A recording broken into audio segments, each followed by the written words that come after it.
All right, hello everybody. This is episode 8 of Building As We Fly. I'm like, which one are we on now? Anyway, welcome back everybody. And we're just gonna be one take wonders here. We're not gonna roll that back. That was funny. As long as you don't get your anniversary number of years you've been married wrong. That's all that matters. Oh yeah, I know, right? It's 10. Yes. It's 10. It's gonna be 11 this year. Anyway. Good job, Luke. Yeah, see, I'm on it. I know it. No, it's because it was just 10. No, I'm kidding. Anyway. So today we have John Chao with us. He's a good friend of mine. Honestly, I think we're just friends, good buddies. And John and I's like history and paths crossed in like many different ways in our lives, and it was kind of wild how we're still connected to this day. John and I met at a church camp actually that I went to in college, and I always thought like John is like, wow, I'm like, John is so spiritual. He's such a cool guy. He was like very involved in the church. So I was just very, I don't know, like intrigued by John. I just thought he was like really cool because I was like, wow, he's really in touch with his spirit. But anyway, so we met there and then we ran across each other's paths later in Canada, believe it or not, even though I don't live in Canada. I was working out of the EY office and John was a contractor there with EY. So anyway, John and I have touched base quite a bit. And then we also have been in the same men's group for the past almost year now, blows my mind, John. It's been a very fast year. But yeah, so that's a bit about John. And I don't really know what to call you, John, whether that's a coach, NLP practitioner. I'm not really I feel like you're always changing like the roles and stuff. So maybe you can tell people like a bit about what you do. And just a bit about yourself. Absolutely. I think one of the things that's really interesting in our current society is that we find a lot of people who feel really bad about themselves if they're not a specialist and they're able to define what it is that they do really clearly. One of the books that I really liked that I read maybe 2 years ago is by a guy called David Epstein. And the name of the book is called Range: Why Generalists Triumph Over Specialists. And it was a really appealing title for me because I'm like, I'm a generalist. You know, I feel like I'm somebody who is a little bit of a jack of all trades. And if we talk about like a career history, I've done headhunting, recruiting. I've been in the fashion industry for over 15 years. I've done things related to entrepreneurship and I've worked in corporate America. And so it's kind of like a lot of the different things seem to be random. And yet all of these things have really helped me now to have had another career shift, which I'm a coach. And we can get into how all of that has happened. But it's the multi-dimensional experiences that seem to be random that actually add up together to work really well for me to be really good at what I'm doing right now, which feels really cool. But as Luke mentioned, I actually say we grew up in a Christian cult. The environment that we grew up in was not very, had a particularity to it. And I learned a lot. I grew up in that environment. I was third generation and learned a lot of really cool things, had a lot of great opportunities to be in leadership, including doing stuff like having a camp for teenagers where we had like 800 to 1,000 kids all together. And we had our live bands. We spoke, in public. We created activities for them. It was all really cool. And then probably in when I was like 30-ish, I discovered it to be what it was more clearly. And it was not in alignment with who I am. And so it was a really big decision to kind of uproot myself from that environment, leave most of my friends that I've known all my life behind, recreate myself into the person that I know that I truly am, and also be somebody who still has a really good relationship with God in a slightly different way. So it's been really cool to look back and just see how purposeful everything has been, even though some moments may not have been as ideal as others.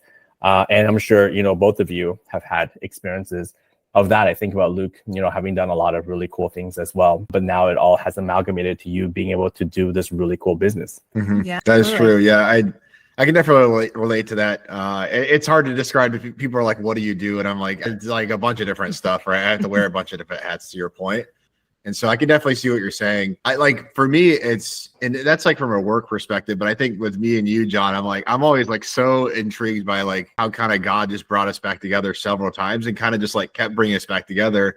And it's like, we just click, right? It's like we just saw each other yesterday and it had been like 3 or 4 years, right? We just jump on a call and we just kind of like talk with each other. So like, I think it's kind of interesting how like all different types of experiences and people that we get in touch with and like people that God places in our life, that like, it's just an incredible like thing to see. And like every day I wake up, I'm like, what's going to happen next, or who I'm going to meet or what conversation I'm going to have. So I will definitely say that one of the things, and I love that you guys are doing a podcast on basically entrepreneurship for the most part, or at least the title is very much figuring things out as we go along. And that's a lot of what entrepreneurship is, because for the most part, I would say that the idea of the modern education system is for people to be equipped to have a foundational information, but mostly also to approach problem solving in one particular way. And so if you don't think laterally like that, and you might be somebody who thinks a little bit more outside the box, then, I felt out of place in a lot of my life because I'm more entrepreneurial. I really like to think, even the word entrepreneur is a really great word too, because sometimes we are entrepreneurial within an organization. And True. so just because you're entrepreneurial doesn't mean you need to start your own thing. You could have entrepreneurial ways of thinking. You could have an entrepreneurial spirit while you're within the organization. And at the same time, by being that person, usually we cause trouble. We ask questions that we're not supposed to ask. We poke holes into things that people don't want us to poke holes into, and we almost become the disobedient child when all the other employees are doing what they're supposed to be doing. And I think a really good reason why Luke and I have always gone along, and probably you as well, Kirsta, is because there's this level of like, hey, we don't think like everybody else. I kind of, there's maybe a little bit of rebelliousness, maybe there's a little bit of overly creativity. I don't know what the term might be, but it's caused us to be able to not really feel like we belong in the world where people are just clogs in the machine. And so we may feel in the process of it, we may feel lost. We may feel like we don't belong. We may feel like we don't know what we're doing. But the reality of it is that the entrepreneurial spirit may just not belong in some different environments. And so how do we find the right environments for us to be in? Now, some companies do have a great environment for people to be that entrepreneur, that person who's very creative and just runs with it and helps things flourish. And some don't. Some are very black and white, red tape, bureaucratic, all this type of stuff. And so it makes it really challenging. But I think we constantly have found each other in the course of our life because of this. And from what I've heard from Luke, Kirsta, you have a lot of creativity as well, which I think is just a really great way for us to be able to forge forward to create the life that we want, right? Totally. And I think you said it so beautifully, even at the beginning, and when you were talking about all of your different experiences coming together to be who you are today, right? And, not pigeonholing yourself and putting yourself into a very specifically defined role, even in what you do today, and allowing yourself like that generalist type of title and jack of all trades, however you might look at it, because everybody has so many skills and talents that they can offer to the world. And it's just a matter of how they channel that and figure out how they're applying it in their current space that they're in their life, right? Yes. And I think that's just beautiful how you said it. Thanks. And a lot of it has to also do with us also believing our value. So I was actually telling a story to my business partner when right after I finished at Ernst & Young with my contract, which is a whole other story. I was supposed to get a renewal of the contract. It didn't get renewed because the person who I was working with in a small team who was really jealous of me, she was sleeping with our director. And so he didn't renew my contract because she didn't like me. Yeah. And then get out of town. He left right after that to go to a bank so that they could make it official that they were dating. It was very interesting. But anyways, I lost the job because of that. That's crazy. Yeah, I ended up going to a headhunting agency. And I was, in Canada, there's a 3-month probation period. I don't know if it's the same in the US. But I signed a contract to work a contract to work as a headhunter. And my director, the person who hired me, he was kind of like the number 2 in the company. And so he had a decent amount of power. And when I first signed on, because I never done this type of headhunting before, he said, John, I'm going to take like a couple $1,000s away from the amount that I said I was going to give you. And if you do really well after 3 months, then I'm going to give that to you. So that's kind of like, I asked for a certain number. He countered me with like 5,000 less. And then he said, if you do a really good job in 3 months, I'll give you that 5,000. Yeah. So typically in headhunting, it takes about a month for you to place one, significant person in some ways. And or at least when you're really new. Within the first 3 months, I placed 6 people. And that's just like how I operate as a person. So we had our meeting and he said, I said, hey, I've obviously performed really well. I've made a name for myself within your company. I've helped other people do their thing as well. Where's what I promised? And I obviously said it much nicer than that. And yeah, this is a shortened version. We get it. Yeah. You gotta use short and sweet here. Yeah, that makes sense. And so he said to me, well, I am under pressure by my boss.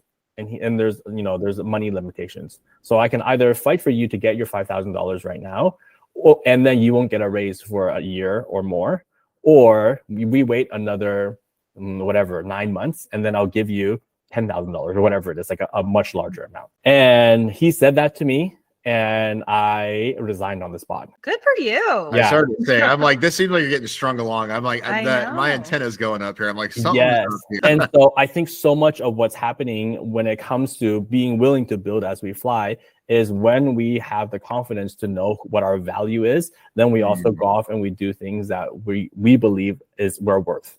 Yeah. And a lot of times that might mean removing ourselves from certain environments, even if they're lucrative, right? Like, Luke, you've had jobs that have been very lucrative and they weren't particularly hard. It means it might have even meant you would have more time for your family because you have less on your plate. And yet who you are, what you have to offer, the value that you have to offer to the market is significantly more. That means that by believing in yourself, you're putting yourself in a position where you are pursuing something else. It puts your family in a very different situation. It allows for you to reach your potential. And also it's you and your wife working together to figure out, like both of you started working together to figure out how to be who you're meant to be and knowing what your value is. And I think that's just so important in our world today. Yeah.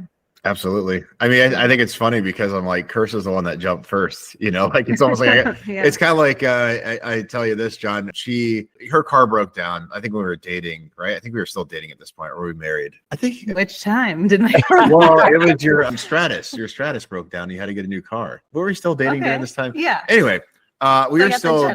Yes, this Okay. is kind of my point. I'm kind of like I'm a piggybacker in a way. Oh. There's a little secret, guys. I piggyback off of Kirsta's great ideas because basically her car broke down. She went and got a Jetta. I'm like, wow, that's a really cool car. I like that car. And then it was like a year later, like she had was it a white Jetta? It was a white color Jetta. And I was like, wow, that's actually a really cool car in the back of my mind. And then like a year later, my car was like on its last like leg. And I'm like, and I got like a new job or something. And I was like, oh, I want to get a Jetta. And then I got a black Jetta. And then we were like little twinsies.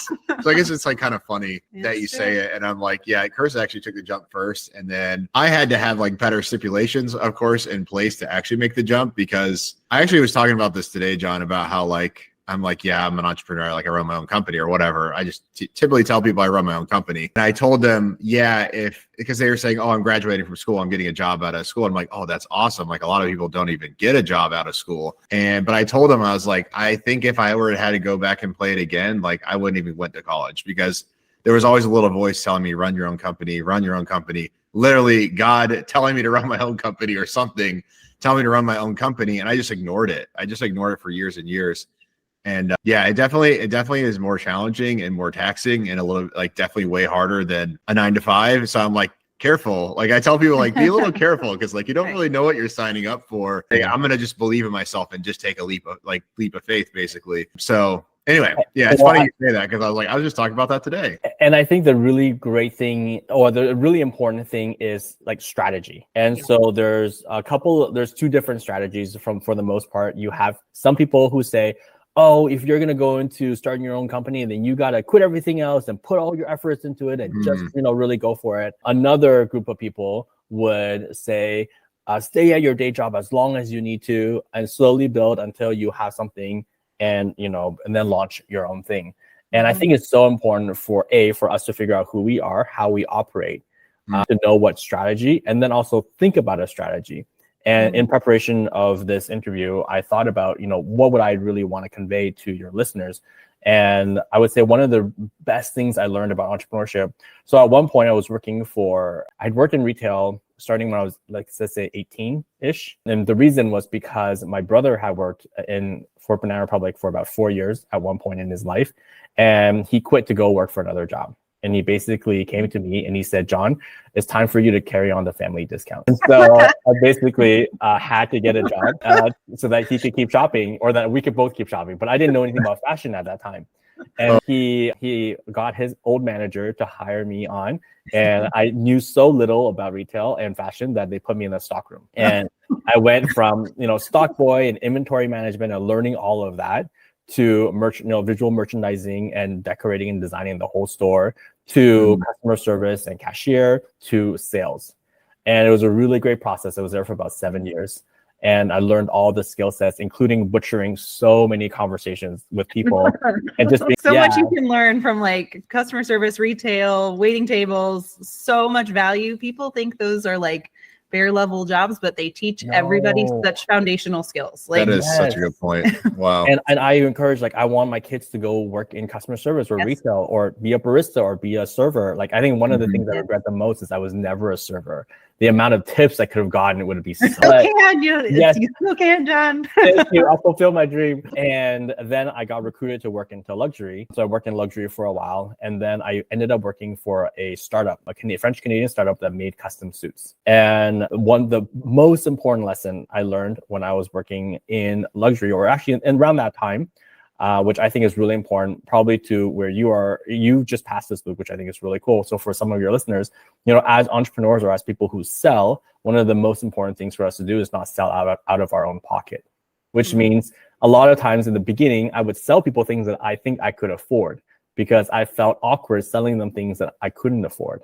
But the thing is, what if they could afford way more? Yeah. And so I remember one client I had, he came in and he was kind of like, I want 3 suits or whatever it is. And I'm like, no, we're going to start with 1. I got him into the fit and everything is that he wanted because it was a custom suit. And then after we got that 1 done, he was kind of like, great, I have 3 homes, 1 in Toronto, 1 in London, and 1 in New York.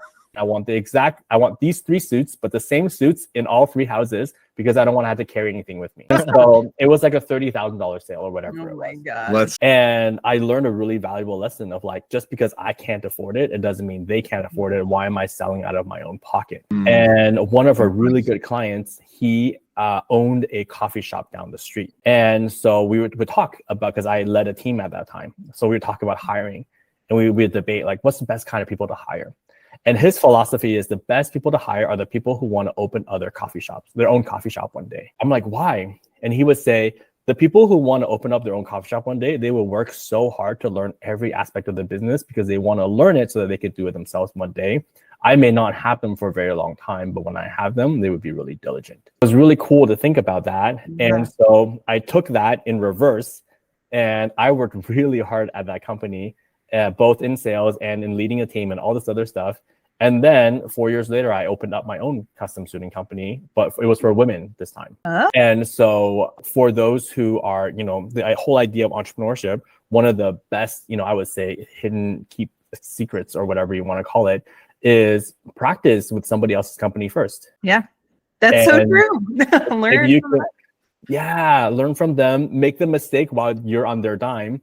And then open up your own thing later with having an idea of how to do everything.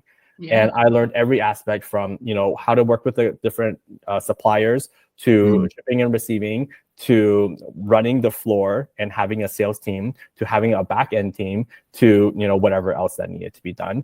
And it made me opening up my own company a lot easier. Yeah. And I feel like that ties into something Luke and I recently have talked a little bit about, is like being a lifelong learner and like not closing the door when, something comes up that maybe you don't really understand how it falls in with what you're currently doing, that sort of thing, but still being like open, I guess. Who are you? I forget who are you just talking about this with, but I don't remember. I have so many conversations. I'm like, I don't know. I know. It wasn't just the 2 of us though. There were multiple of us on the call. Anyway, so I think that's a really good point of like, at the point that you were at, you were learning, being mentored by this other owner of this other company, but you were wanting to absorb as much information. You weren't just there just to like clock in and out. Like, you had this open mind, like you kind of knew that wasn't just where you were going to end up one day, and you wanted to learn as much as you can so that you could further yourself in the long run. I feel like that approach can be applied to even like jobs you don't want, or even places you don't want to be, because like, just imagine if you put forth your best foot, you may like open up doors you never knew existed. Yeah.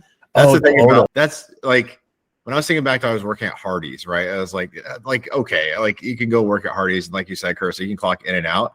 But like, I would like totally go in and be like, I'm going to be like the fastest, like, and the best like cashier in the world, which is like ridiculous, right? But the thing is, like, when you do something like that, and like, there actually is a ton to do as a cashier. Like, you need to be cleaning the floors, you need to make sure the dining room is like clean and up and running. And it's like, next thing you know, you're clocking out, you know? So like, I think people, even if you like really hate it, it's like, then like still try to give your best effort. You know, it's like, I feel like we always sell ourselves short when we're like, oh, I'm going to show up and do this job just because I have to. And it's like, that's you're going to go nowhere with that. Like, if you just at least try, right, you might surprise yourself. You might be like the best cashier in the world and never even know it because you're just bullshitting around half the time. Well, I think the irony is that our culture is so inundated with wanting to be cool. Well, what if it was cool to care? What if it was cool to do your best? And so I feel like, especially when it comes to, you know, part-time or wage-related jobs, people are just kind of like, I'm too cool to be the best cashier ever and to have a good attitude and be enthusiastic. But what if that actually did land you a better job? And that was my case. I only left Banana Republic because at that time, I was one of their top sellers, and a couple came in, and this guy wanted a suit. So I was working with him with a suit. And I spent like an hour with them or whatever it was, or half an hour. And they didn't end up buying the suit, but they gave me their business card. And there's a company in Canada, it's called Holt Renfrew. It's the equivalent of Saks Avenue, but in Canada. And so they were like, we're managers at Holt Renfrew. I want to hire you. And so I got into luxury because I was so enthusiastic about selling a Banana Republic suit that they wanted me to, and then that was out of my league. I've never done luxury before. Yeah. And so I went from selling whatever normal priced things to all of a sudden selling very expensive things and feeling very weird about it and not understanding that world. But they saw a potential because I took that job seriously. Yeah. Is that how they recruit typically? Do they sometimes? Yeah. I mean, so this is the retail world is very interesting. You have mystery shoppers, which is obviously people within the own company who are trying to see if you're doing a good job or not. Mm-hmm. But at the same time, you have people who are poaching all the time. And that's pretty cutthroat. Like walking in the store with the intention of like, let me just see how good these people are, and if they're really good, I'm going to try to like get them away from this company. That's pretty insane. Well, Kirsta, you brought up a really good point earlier about training and how good training of a ground that is, like retail in general. And some companies are known to be better at training, let's say, managers and whatnot. And when I was working at Banana Republic, they were known to be very good at that. So other brands would come and coach their managers because they did a really good job training their managers. But it's kind of neither here nor there. Interesting. Yeah. The other thing that I think, sorry, go ahead. No, you go ahead. Well, you say things so beautifully. I want to let you talk more. No. Well, I was actually going to ask you a question. The other thing that I think is really interesting about entrepreneurship and a very important skill set is basically keeping our cool or our calm when we don't really know what's going on. And that's why I love the title of this podcast so much, is because when you're building as you're flying, there's a certain amount of nerves that are there. And, you know, it's not like, hey, everything is done. We know exactly what it is that we're doing. We're just going to go in this direction. There's a certain aspect of we're kind of making it up as we go, which is very much life. I wanted to ask you, Kirsta, how do you keep your cool? I mean, you have 4 kids, a 5th really big kid here, and just a lot of things going on at the same time. And so, how do you find yourself managing your calmness or the way that you carry yourself? I don't know if I do manage my calmness that well, to be honest, but you'd have to ask Luke that. For the most part, I mean, everybody's going to have like some sort of issue every so often. That's just nature. Anyway, go ahead. Right. No, that's true. But how do you keep it together? Well, I think this is something that has like shifted a lot for me just in the last couple of years of like, you know, as a mother in general, right? There's this certain like martyrdom that comes with it, right? Because you have to place your children's welfare very highly in your life, right? And, you know, I think a lot of mothers lose themselves in that. It's very, very common. And I think part of the reason that I even stayed at the job that I was at previously so long was because I wanted to have an identity outside of just being a mom. And, you know, I worked so hard there, you know, I got promoted, you know, all the things, but it didn't really, you know, kind of like you were talking about at the end of the day, it was taking me away from the things that really, like, my kids do mean a lot to me, right? And my family means a lot to me. So I want to be able to pour into them as much as I can. So I had to literally visualize how things are prioritized to me in my life and how I rank them essentially. And I had to do some shuffling, because even when I think about like an ideal day for myself of like, what's going to fill my cup so that I can help fill others, which I actually just saw a great post on social media today about redefining how mothers take care of themselves, and like, don't do it just so that you can take care of other people. Do it because you're worthy of being a fulfilled human. Right. And so even now, right, like reshifting some of that mentality for myself of like, I'm worthy of going to the gym for an hour and taking care of my body and being healthy so that I can be here in the best way that I want to be. Yes, that will trickle into, you know, taking care of my, you know, kids and that sort of thing. But to all go like back to your question, I think prioritizing the things that are going to fill my cup the most, so that I don't feel stressed when we're a little uncertain about business or we're a little uncertain about kids, because I know that I'm doing things that are fulfilling me. I'm doing the things that feel right to me. I'm trusting that Luke and I are going to come together and figure things out together, because, you know, we're committed to that. And at the end of the day, having that confidence too, kind of what we talked about of like, you know, I'm going to make this work at the best way that I can. So yeah, that rambled a bit, but no, not at all. I thought you said that really well. And it's such a great point that I hope the listeners really pick up on, which is doing things for ourselves because we are worth it, not just for the purpose of being able to pour out onto others. And I've actually I haven't heard of that said that way before. So thank you for sharing that. And I think ultimately when we are able to almost like regulate or take care of ourselves, like, you know, I know a decent amount about having been friends with Luke for this long. I feel really, I guess, privileged to be able to, like, you know, when you guys were dating, I kind of knew about it. And when you guys got married, like I know about it. I know about some of the stuff that you guys went through, the hard times and some of the good times. And I can say for sure that Luke wouldn't be here without you. And yeah.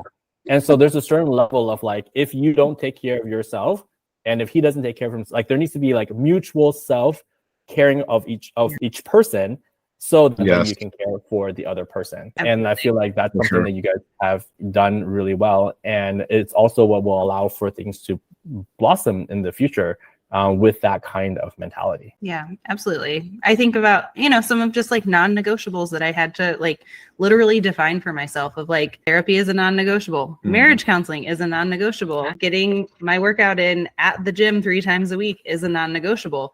Everything else I need to figure out around there, you know, because like, you know, sometimes we don't have, so even like we talk about this with our marriage counselor, right? And she'll be like, can't you guys just like sit down like after the kids are in bed? I'm like, you don't understand. It takes our kids 2.5 hours to go to bed. They literally put us to sleep every night. That's just the truth. Right. We think we're finally done. And then another one pops up and it's just, you know, it's we're like, it's literally not feasible. So then that's where like, you know, our Thursday lunches came in, where we were like, okay, our kids are already at school.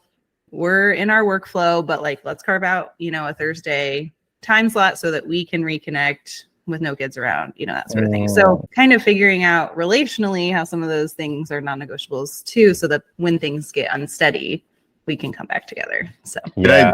I think like there's been a lot of like societal issues, I think, around like this marriage topic. And like, I feel like, I don't know, there's like a lot of selfishness happening where it's like, oh, like, don't do that because like you deserve better. And it's like, it goes around the concept of like, you're not like 2 people anymore. You're one person. And like, you're both trying to do your best for the family. Like, that's it. Right. I don't know. I feel like there's a lot of like, it almost seems like people are trying to create animosity between like the husband and wife. And I'm like, I just don't get this, because I'm like, the whole point of like marriage is like, and like family unit is like to work on it together and like try to figure out what works and what doesn't work. And it's a continual like work in progress. But I think it's kind of funny, and like why the divorce rate is probably so high is because like I feel like for some reason like there's this like mantra or societal thing where it's like, oh, you deserve this, you deserve that, and it's like all this like stuff being fed to that person, which yes, we need to take care of ourselves, but also there's things that like we just kind of have to like figure out together, or like as a group, as a collective like unit. And I just feel like things get like a little catty or a little political, and I'm like,